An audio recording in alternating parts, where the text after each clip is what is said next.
Türkiye'de ilk Ramadan'ım 2020 yılındaydı. O zaman da korona vardı, hep evde kaldık. Ramadan keyfini hiç çıkaramadık. 2021 yılında da aynı şey oldu. Onun için Ramadan çok sıkıcı geçti. Ama bu yıl çok şükür artık dışarıya çıkabiliyoruz. Büyük camilerde güzel sesler arkasında teravih kılabiliyoruz.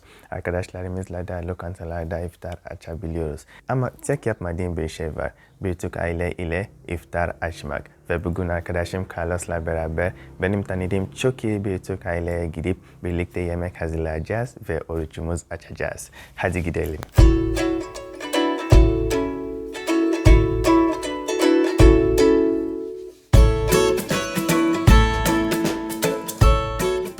Ebu Bekir Hoca bizi kapıda karşılaştı.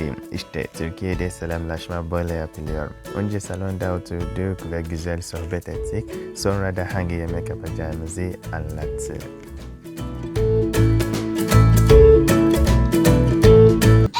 Merhaba. Merhaba, bugün biz saç kavurması yapacağız. Bugün iftara 2 tane misafirimiz var değil mi Abdullah? Evet. Bowser Bazı... ve Carlos Evet. bizim misafirimiz. Evet. Bugün bize geldiler.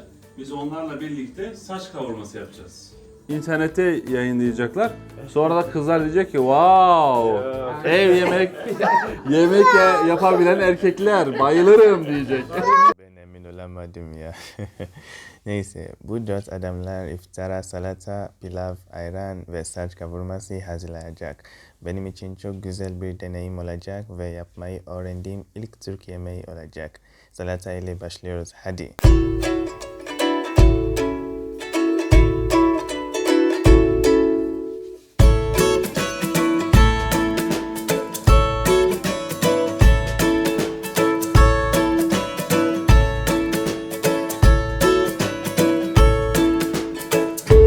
Bunun içine ne girer bak. Tuz girer, yağ girer, zeytinyağı tabii ki. Limon girer, sirke girer. Sirke biliyor musunuz? Sirke. Nar eşkisi. Nar eşkisi girer. Bunların hepsini girer salatanın içine. Sonra pirinç.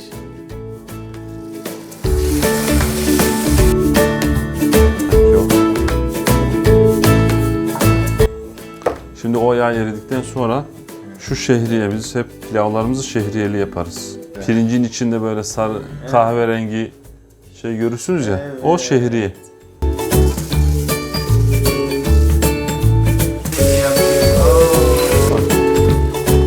Bu nasıl böyle? Allah Allah. Neyse hepsini dökeceğim değil mi? Şöyle. Nusret gibi yapacaktım ama. Böyle ya, böyle yapıyor.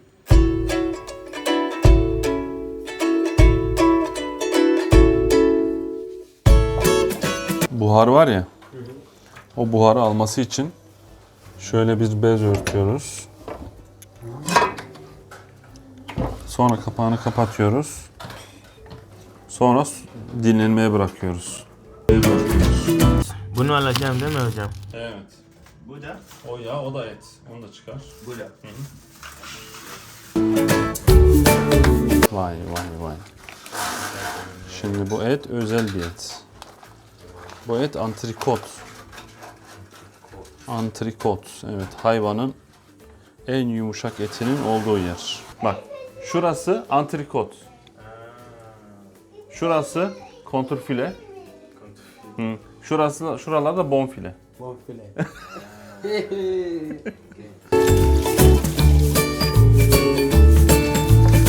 Bak şu yağı görüyor musun? Ha, o yağın içinde yapacağız. Bunu hepsi eriyecek. Saç kavurma yemeği adını buradan alıyor zaten. Bu bakır. Bunu özel Malatya'dan getirttik. El yapımı bir de bu. Ustalar böyle çekişle döve bunu elle yapıyorlar. Normal bakırı. Dokunabilir miyim? Tabii ki. Bunun içi böyle kalaylanıyor. Bak şu parlak kısmı da kalay. Böyle yılda bir bunu bir kalaylatmak gerekiyor. Yoksa böyle sarı bakır olur. Bak bakırın orijinal rengi bu. Böyle beyaz olmasının sebebi böyle kalay olması. Kalay. Yağ içinde pişireceğiz. Yağın içinde pişireceğiz. Ona kavurma diyoruz. Tamamdır. Ebu Bekir Hoca aslında coğrafya öğretmeni. Böylece yemek yaparken yemek hakkında bilmemiz gereken şeyler, kültür, yemek tarihi, mutfak, sırları da anlatıyor. O kadar öğrendim ki MasterChef'e başvurmayı düşünüyorum. Ne dersiniz? Bu arada bu videoyu seviyorsanız abone olursanız sevinirim. Yorum yapmayı da unutmayınız. Teşekkür ederim. Güzel koku geliyor. Bu neydi hocam? Bunu bunun içine katacağız. Yandı mı? Usta olacağım inşallah. Hoca gibi yemek pişirmeyi öğreneceğim.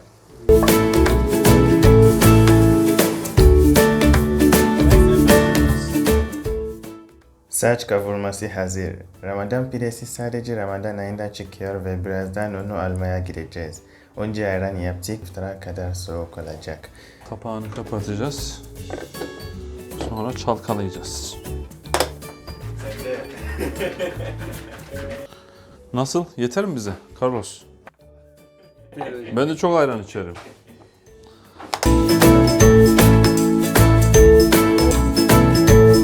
Pideyi fırından alacağız. Sıcak sıcak. Sıcak sıcak. Evet.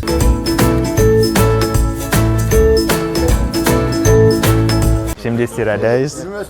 Sıra çok uzun ama biz bekliyoruz. Zaten iftara zamanımız var.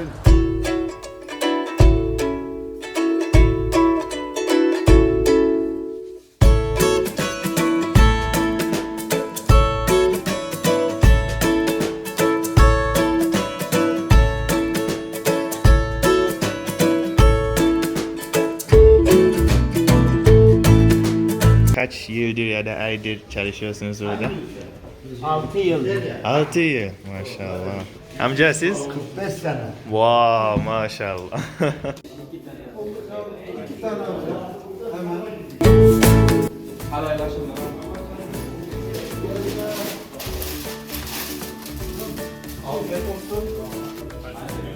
Hayırlıklar. Eyvallah, teşekkür ederiz. Let's go.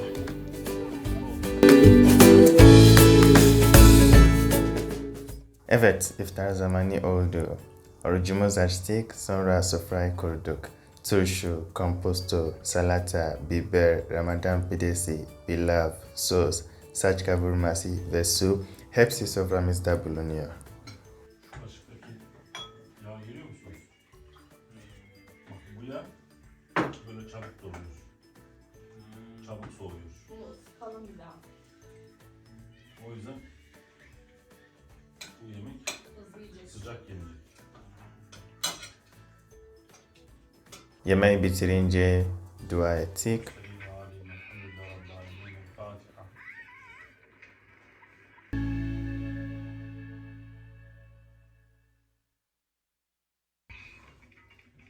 Nasıl beğendiniz mi yemekleri?